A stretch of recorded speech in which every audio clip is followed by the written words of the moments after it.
Esta mañana en nuestros estudios tenemos como invitado a Roger Rumril. Él es analista en temas de narcotráfico y terrorismo. Él ya ha afirmado que existe la posibilidad que el gobierno inicie una erradicación violenta de los cultivos de coca, escenario que favorecería una alianza entre los terroristas y los narcotraficantes. ¿Cómo está, señor Rumril? Muy buenos días, gracias por estar con nosotros. Usted ha advertido recientemente, ha alertado básicamente sobre la posibilidad de que se realice una alianza entre el narcotráfico y los terroristas, si es que el gobierno inicia, como se había anunciado también, una erradicación violenta de los cultivos de la hoja de coca. El día 27 de marzo de este año, el entonces primer ministro Luis Solari anunció que el gobierno iniciaba una nueva estrategia antidrogas, una novedosa estrategia antidrogas que consistía en atacar todas las cadenas, todos los eslabones de la cadena del narcotráfico. Y el principal eslabón a atacar era la interdicción. De acuerdo a esa estrategia anunciada el 27 de marzo, a fines del primer semestre, o sea de este año, en julio, los precios de la hoja de coca deberían haber bajado un porcentaje importante que ayudaría decisivamente a los programas de autorradicación voluntaria y erradicación. Lamentablemente, la hipótesis del primer ministro de ese entonces, Luis Solari, no se ha cumplido, porque la hoja de coca, al precio de esta mañana, en el Wall Street cocalero en Tingo María, está a 110 soles la arroba, de 11 kilos y medio.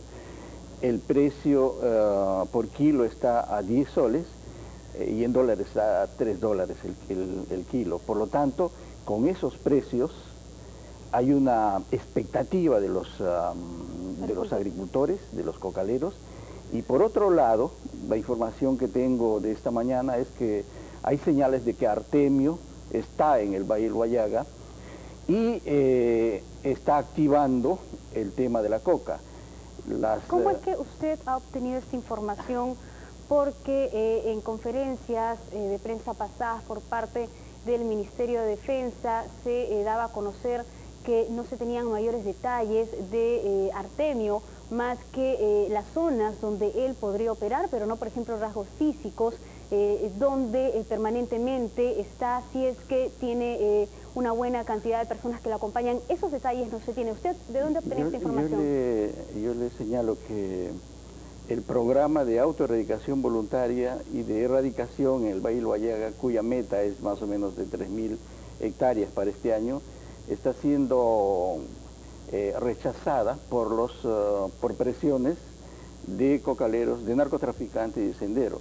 O sea, lo que se firman son convenios entre Devida y las municipalidades y las organizaciones campesinas cocaleras.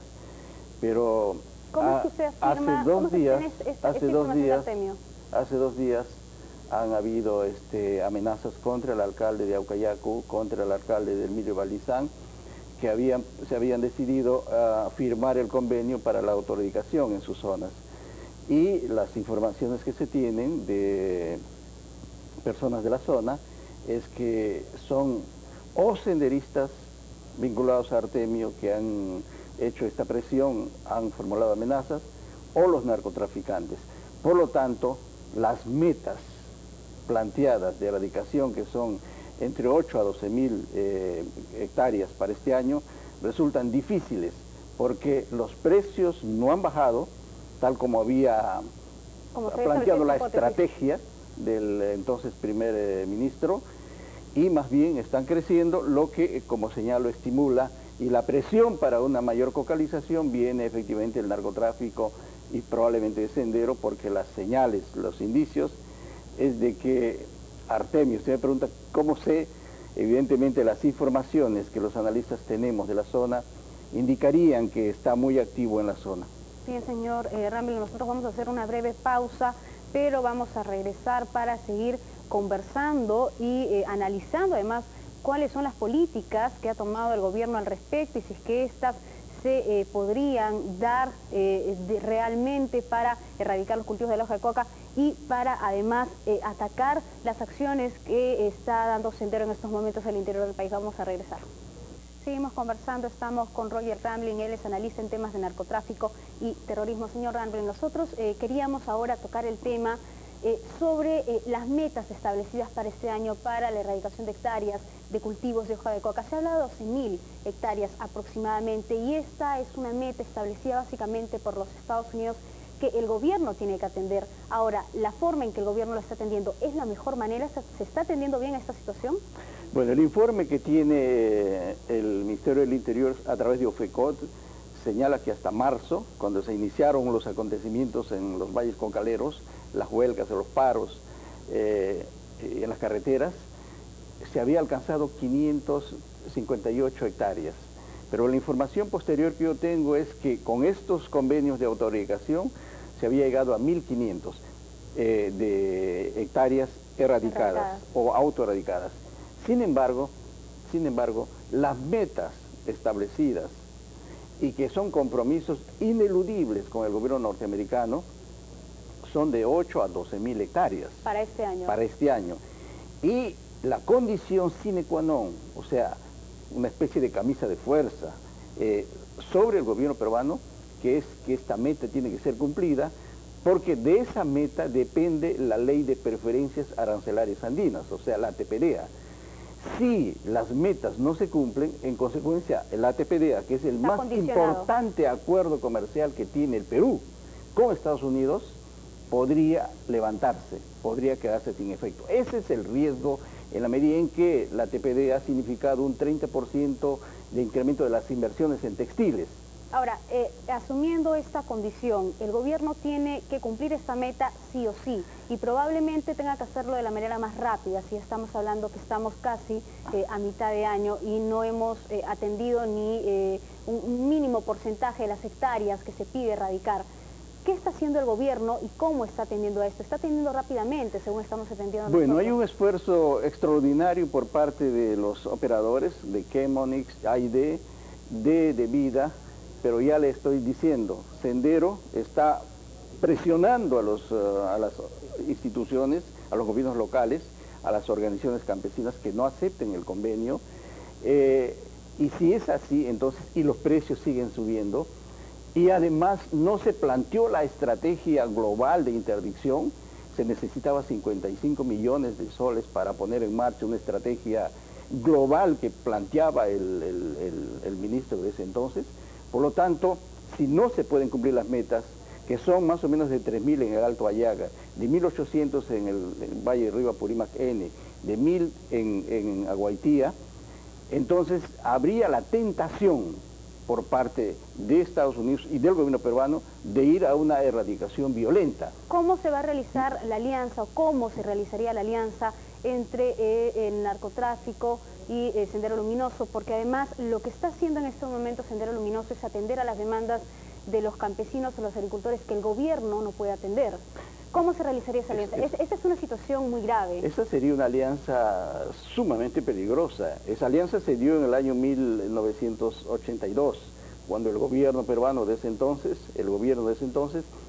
emprendió una violenta erradicación de cocaleros con las operaciones Verde Mar y las operaciones Cóndor. En ese momento se produjo la alianza entre Sendero y los campesinos. Eso es lo que puede pasar hoy en día, si caemos en la tentación, porque no podemos cumplir las metas de erradicación, de autoerradicación, y emprendemos una operación violenta, otra vez volveríamos a la situación del año 1983-84. Por lo tanto, el gobierno tiene que en este momento plantear una operación de contingencia, primero para separar, para tratar de desarticular la alianza narcotráfico Sendero. ¿Cómo se podría hacer para eso? Derrotar a Sendero y emprender una batalla económica y política con los campesinos. ¿Cómo se podría desarticular esa alianza? Bueno, en este momento lo que tiene que hacer el gobierno es, en primer lugar, reinstalar las bases que fueron desmanteladas.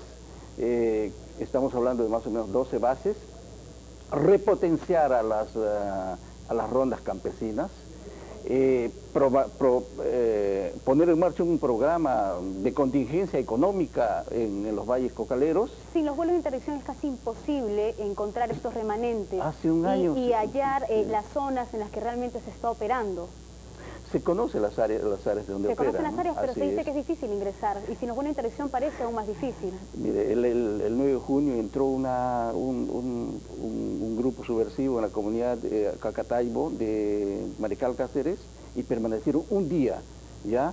Y he conversado con una persona que estaba el día que ocuparon la comunidad y había, ese es el otro problema, había encapuchados con acento colombiano. Podríamos estar en una suerte de alianza con las FARC en territorio amazónico, y si no, es una hipótesis, porque de hecho eran colombianos, y los indígenas identifican, ya tienen una tipología, ¿no? Blancos son los colombianos, rojos son los senderistas, negros son los senderistas y verdes son los humala, así los clasifican, los etnocaceristas. Entonces habría también algunas señales de que podríamos estar frente a una alianza o los FARC Sendero o narcotraficantes colombianos con Sendero. El ministro de Defensa ha declarado recientemente que no hay presencia de las FARC, que más allá de las especulaciones no hay una alianza entre las FARC y Sendero o el terrorismo en nuestro país. Se está subestimando, al parecer, los discursos, además, o las acciones que ha tenido recientemente Sendero Luminoso. Por ejemplo, lo que pasó en Techín. Es prácticamente el accionar que realiza las FARC cuando quiere obtener dinero, cuando quiere obtener financiamiento. ¿Se está subestimando, cree usted? A veces, en el caso de Techín, en el caso de las operaciones en el Valle Río Apurimaquene, la información que tenía inteligencia, he señalado en otras ocasiones, era una información precisa de los grupos, de los jefes de las operaciones, habían focalizado las acciones, incluso la información de inteligencia señalaba que habría que declarar en estado de emergencia 10 distritos de Ayacucho, de Cusco, para detener el avance, hace un año, y no se tomaron las decisiones. A veces da la impresión de que el gobierno tuviera una política al avestruz, mete la cabeza, entierra la cabeza para no ver a la realidad, y a veces da la impresión de que estarían tratando todo el tiempo de ocultar el sol con un dedo. ¿Por qué está pasando esto? ¿Por qué parece que hay una inacción?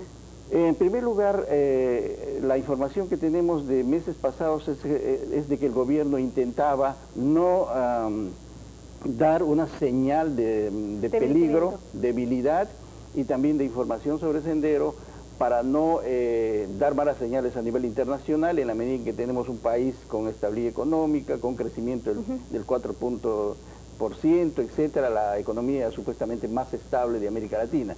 Entonces, los testimonios que tenemos es de que el presidente había dicho presidente Toledo, a las patrullas, no hacer demasiado ruido con relación a este tema. No hay que alarmar. Así es, pero finalmente fue un error.